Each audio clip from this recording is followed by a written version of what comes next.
राष्ट्रवादी काँग्रेसचे आमदार अमोल मिटकरी यांनी मुंबईत माध्यमांशी संवाद साधत अजित पवार यांच्या अपघात प्रकरणी गंभीर प्रश्न उपस्थित केले। अपघाताला 4 महिने उलटूनही तपास पूर्ण झाला नसल्याबद्दल त्यांनी नाराजी व्यक्त केली।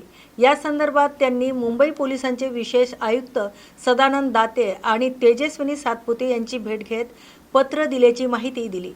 बारामती पोटनिवडणुकीदरम्यान अघोरी पूजा आणि अंधश्रद्धेशी संबंधित काही प्रकार समोर आल्याचा दावा करत या संपूर्ण प्रकाराची सखोल चौकशी व्हावी अशी मागणी मिटकरी यांनी केली।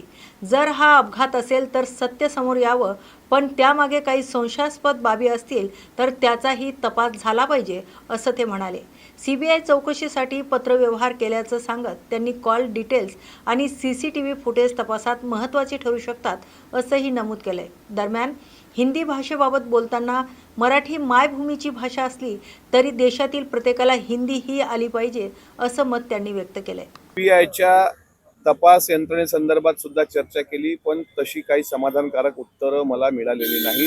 म्हणजे सीबीआय चौकशी झाली पाहिजे हे पत्र मी पण दिलं होतं, आदरणीय सुनेत्रा वहिनींनी हे पत्रव्यवहार केला होता, सर्वांनी आपापल्या पद्धतीने हा पत्रव्यवहार केला, पण त्याचं सुद्धा अद्यापही फलित झालं असं मला वाटत नाही। तुम्ही विविध पोलीस स्टेशन देखील गाठली होती एफआयआर दाखल करण्यासाठी, त्या ठिकाणी तुम्हाला एफआयआर दाखल करू दिले नाही। या संदर्भात गोष्टी ज्या आहेत त्या दाते सरांसमोर नाही, दाते सरांसमोर आणि सातपुते मॅडम समोर मी फक्त अघोरी पूजेच्या अनुषंगाने जो खरात बाबा तुम्ही अटक केलाय त्याच्या भक्त संप्रदाय याच्या मागे कारणीभूत आहे का याची चौकशी करण्यासंदर्भातच आजची भेट घेतलेली। जे लिंक्स होते खरात प्रकरणामध्ये त्यामध्ये प्रतिभा चाकणकर यांची ईडीनं काल परवा जी आहे चौकशी केलेली आहे आणि या सगळ्याच 6 ते 8 तासांची ही चौकशी झाली एक दिवशी। त्याच दरम्यान ईडीच्या चौकशीमध्ये 50 लाख रुपये जे आहेत ते प्रतिभा चाकणकर यांच्या खात्यावर आल्याचं कळतंय। मात्र ह्या सगळ्याकडे कसं पाहता? मनी लॉन्ड्रिंग प्रकरण असेल किंवा त्या संदर्भात जर ईडीने चौकशी लावली असेल तर मला असं वाटते ते तपासात सिद्ध होईल।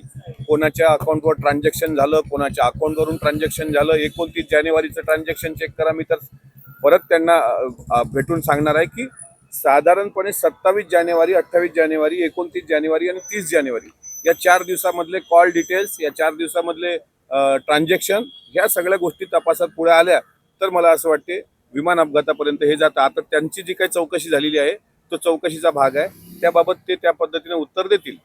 अजित पवारांच्या या सगळ्याच अपघाताच्या दिवशी तुम्ही जसे सीसीटीव्हीची मागणी केली होती, दादा बंगल्यातून निघाल्यापासून विमानात बसेपर्यंत या संदर्भात काही त्यांनी सांगितलं? त्यांच्या हाती तरी हे सीसीटीव्ही लागलेले आहेत का?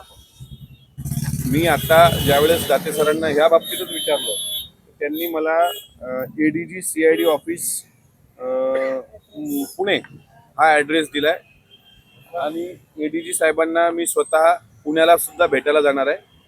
तपास त्यांच्या अध्यक्षतेखाली होतोय, त्यामुळं सीसीटीव्ही संदर्भात म्हणजे माझ्या मनात जे प्रश्न होते ते प्रश्न सदानंद दाते सरांना पण ते वाटले की हे विचार करण्यासारखे प्रश्न आहेत, म्हणून त्यांनी सीआयडी ऑफिसचा नंबर वगैरे दिलाय। त्यात मी पुण्याला जाऊन पाषाणला जिथे ते ज्यांच्या अध्यक्षतेखाली हा तपास सुरू आहे तिथे भेटेल। कारण मी त्यांना म्हटलं का खरात बाबांचे हजारो सीसीटीव्ही सापडलेत अँटी चेंबरमधले, पण दादांचा विमानात बसण्याचा सीसीटीव्ही का सापडला नाही? विमानात बसण्याचा मी देवगिरीचा सीसीटीव्ही पण म्हणणार नाही आता, पण निदान विमानात बसण्याचा सुद्धा। कारण कलिना गेट नंबर 8 ते विमानतळावर जाईपर्यंत नेमके दादांसोबत माणसं होती किती हे एकदा महाराष्ट्राला कळलं तर यातलं चित्र बऱ्यापैकी स्पष्ट होईल। म्हणून त्यांनी मला सांगितलं की याबाबत तुम्हाला पुण्याचे अधिकारी व्यवस्थित सांगतील। मी आता ठरवतोय, पण मी पुण्याला त्यांची भेट घ्यायला लवकरच जाणार। लाडकी बहिणीचे 2 महिन्याचे हप्ते आलेले नाहीयेत आणि 65 लाख महिलांच्या अकाउंटमध्ये चुकीच्या पद्धतीने पैसे गेले म्हणून परत घेणार आहेत। अडचणीचं ठरेल का 65 लाख महिलांकडनं पैसे परत सरकार घेते? असं आहे, मी काही त्या खात्याचा मंत्री नाही, माझ्याकडे ते काही खातं नाही, त्याबद्दल मला मी बोलणार पण नाही। शेवटी तो त्या खात्याचा संबंधित मंत्र्यांचा विषय आहे। त्याबाबत मला असं वाटते संबंधित मंत्री महोदयाच अधिक उत्तर देतील। पक्षाची बाजू अधिकृतपणे मांडता पक्ष सत्ताधारी पक्ष आहे। अजितदादांनी सुद्धा गुलाबी रंग घेऊन महिला बालकल्याण विभागासोबत ठामपणे या योजनेसोबत उभे होते। महिला बालकल्याण मंत्री त्यावर उत्तर देतील। मी पक्षाचा प्रवक्ता होतो, आता मी पक्षाचा प्रवक्ता नाही आहे।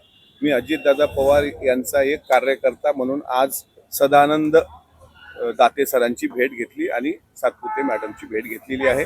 या अनुषंगाने तुम्हाला जर प्रश्न असेल तर तो संबंधित मंत्री महोदयांना विचारावा। राज्य सरकारने काढला आहे की जे गॅजेटेड आणि नॉन गॅजेटेड ऑफिसर्स आहेत त्यांना हिंदी बोलता आलं पाहिजे काय आलं पाहिजे? हिंदी बोलता आलं पाहिजे हो. आणि त्यासाठी 28 तारखेला परीक्षा देखील त्यांना द्यायला लावली आहे. कुठे ना कुठेतरी हिंदी सक्ती आता पुन्हा एकदा महाराष्ट्रावर लागू नाही, लागली. मला असं वाटतं देशात राहणाऱ्या प्रत्येकाला सर्व भाषा आल्या पाहिजे. स्वतः छत्रपती संभाजी महाराजांना अनेक भाषा येत होत्या, शिवाजी महाराजांना येत होत्या. मराठी ही आपली मायबोली आहे, तिच्यावर आपलं प्रेम असावंच, पण हिंदी सुद्धा राष्ट्रभाषा आहे.